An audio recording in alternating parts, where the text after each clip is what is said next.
So, Len, you worked for the Guardian's office. Why don't you explain what that is? The Guardian's office was set up to defend Scientology.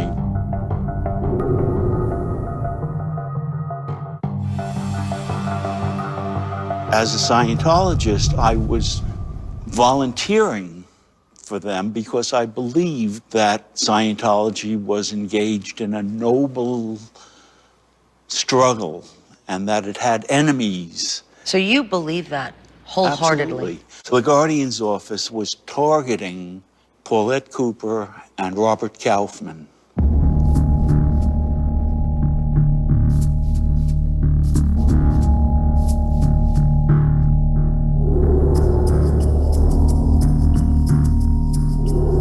So, Paula Cooper, you were part of, what was that operation called? Operation Freakout. The operations against Paulette Cooper. To destroy her. That's accurate. The number one enemy that Scientology had was Paulette Cooper. She had suffered harassment, the likes of which it's really hard to imagine. Hello, Miss Cooper. I have been studying Scientology since 1968.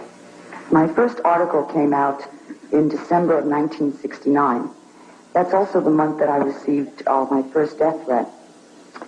They'd sent false reports about me to the Justice Department, the District Attorney's Office, the IRS. They then decided, as we learned later, and I'm going to discuss this later, at that time that they would have to get me and they would have to silence me. It's a crime to write something critical of Scientology because Scientology is infallible. Hubbard is infallible. Mm-hmm. So I was given a manila envelope in the Guardian's office, and I was told to bring it to the office of Ted Cooper in Midtown Manhattan. Who's he? He was Paulette Cooper's father.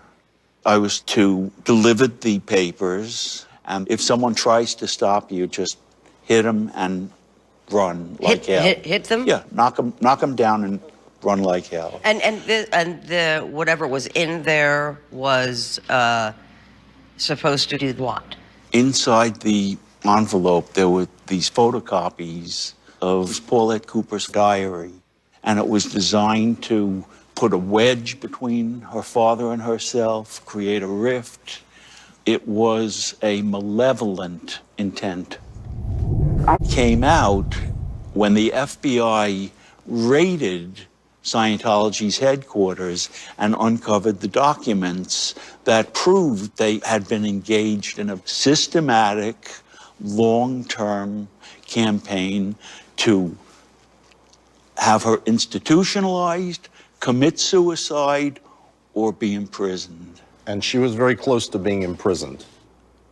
She had been framed by the Guardian's office with documents that they got her fingerprints on to send death threats and bomb threats to Henry Kissinger and the Church of Scientology, and she was actually being criminally prosecuted for that. That's and right. Was saved only by the fact that those documents came out in that raid. When the FBI raided the Church of Scientology in 1977 for stealing swathes of government documents, the conspiracy to frame Paulette Cooper was uncovered.